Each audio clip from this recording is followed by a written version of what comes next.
In today's video, I'm going to teach you how to use the new Notion forms. We're going to walk through creating a simple form in Notion so you can collect information in a clean, organized way.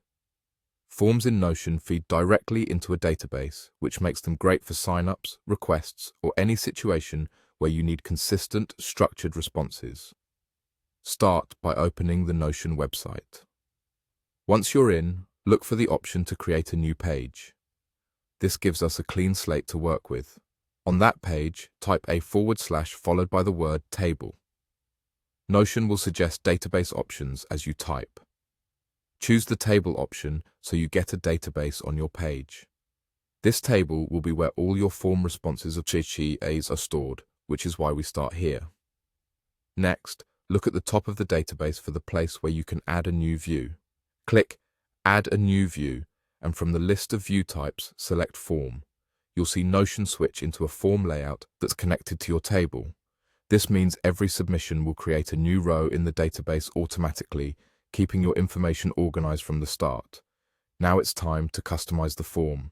Add fields for essentials like name and email address, and then include any other details you need for your specific purpose.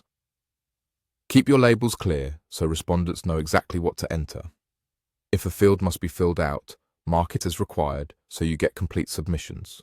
You can rearrange fields to create a logical flow and add brief descriptions to clarify what you're asking for. Choose field types that match the kind of data you want, such as text for names or a selection for predefined choices.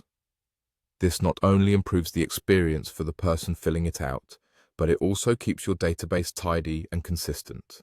When everything looks good, it's time to share.